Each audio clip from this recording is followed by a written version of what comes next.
Welcome to the POWERUP DC 2025 Summit. Here's a glimpse of what you'll get today. It will be one-on-one sessions and an opportunity for you to build your network and take your company to the next level. We thank you for being attendee to POWERUP DC, and I encourage you to make the most of the day.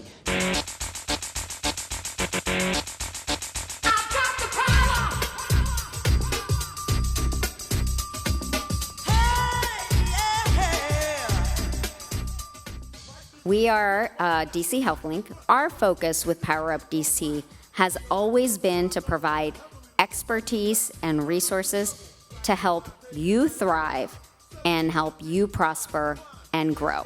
I hope that many of you take advantage of this opportunity. If you look across the country, there aren't too many cities and states that have a commitment to small businesses like we do here in the District of Columbia. So I hope you make the most of it. You know, small businesses, you are all creative, you're entrepreneurial in spirit, you're resilient, you have to be resilient, just everything that's going on.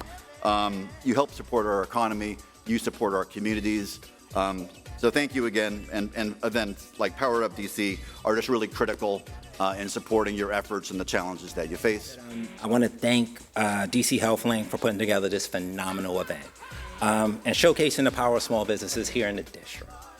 Also, it's such a great opportunity to network, gain strategies, and learn ways to grow your business, especially in these times. So I encourage everyone, take what you learned today, build connections, and lift each other up, because small businesses thrive, our whole community wins.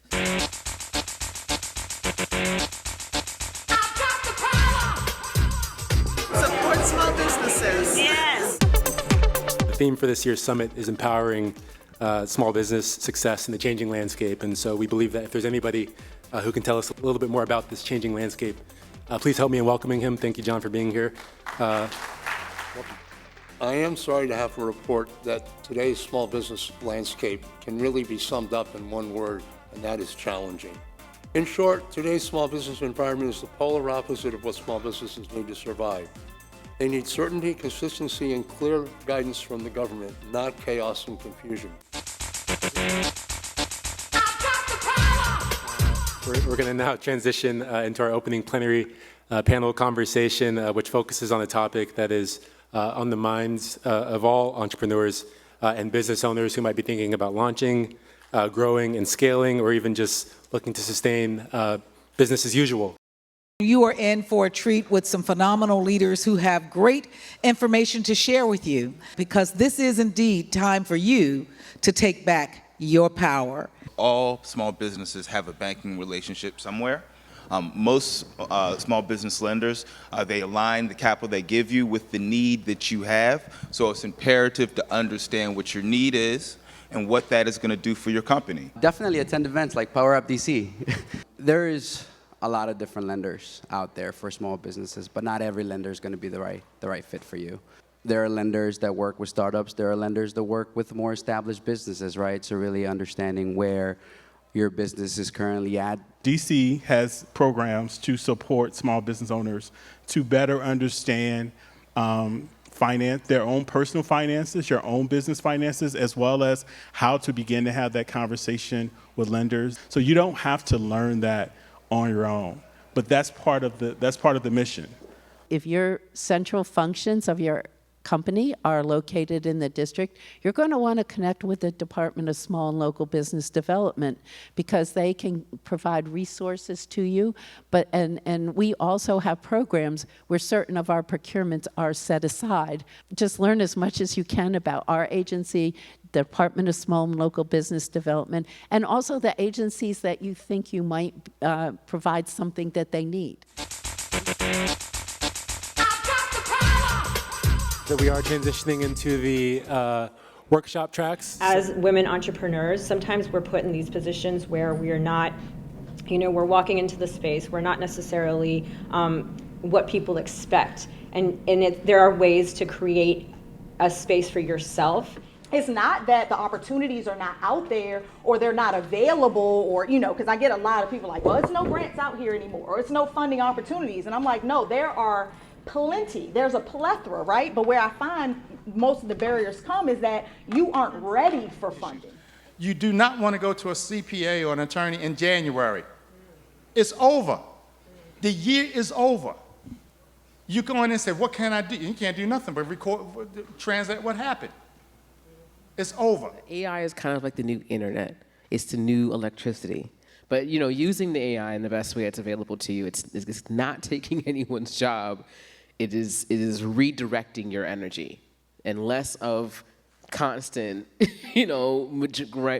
body grinding, mind-numbing work, and more on finding your zone of genius and leaning into it because something else can do all those other parts. We'll usually use AI to sort of double check things. I always go back to talent because talent is so important.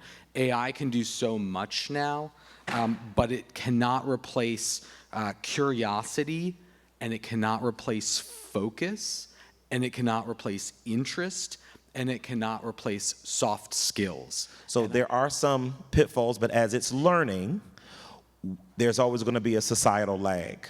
You may be moving at one pace while society is moving at another one, and it's your job to make sure that you continue to humanize your business. You continue to keep that human touch and that human feel, because you don't want to always make decisions based on what the computer said.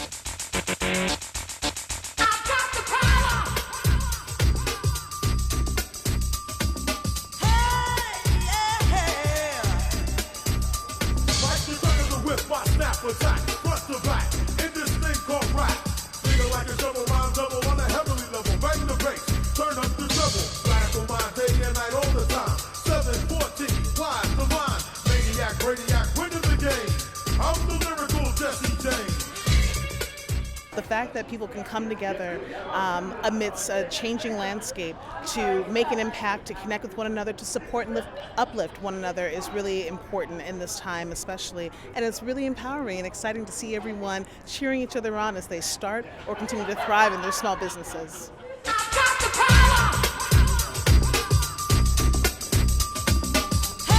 So welcome to Power Up DC Executive Luncheon. Power up! DC! Sit down. Power up! DC! Sit down. Power up! DC! I am so ridiculously delighted to be able to introduce this amazing queen. If you don't know who I'm about to say and you've never heard of her before, I would really ask you to Google this.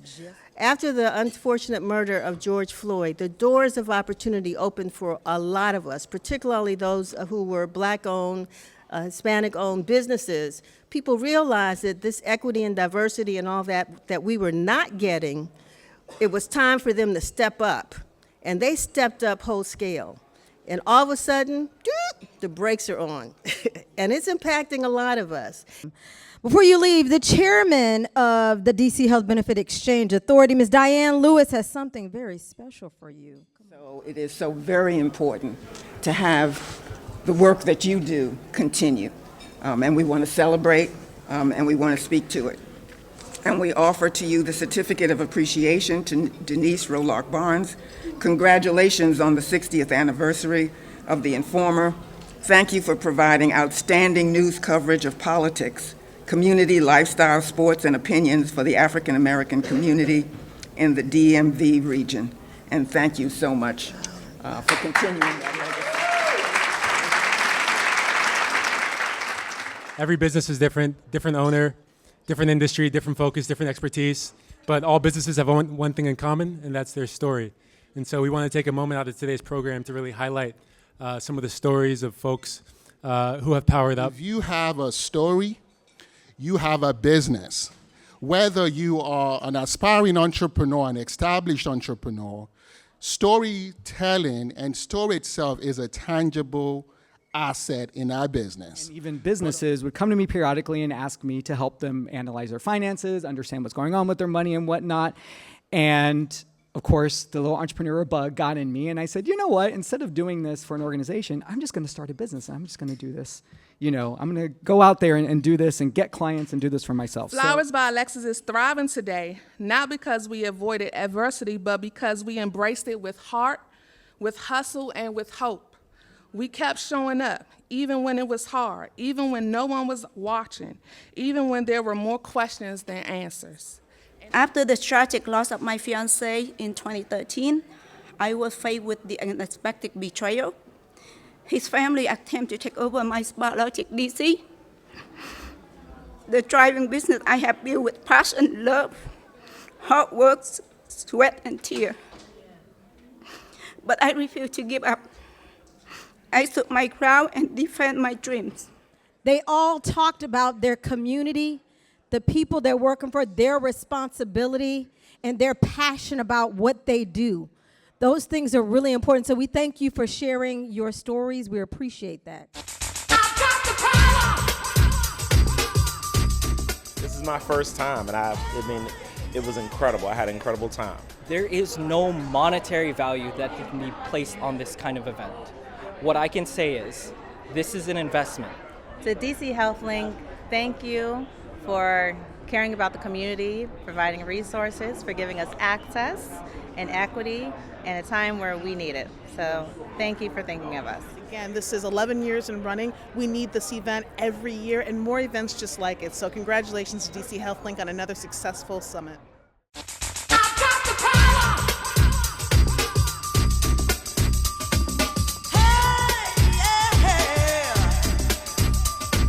Right the whip, I snap attack.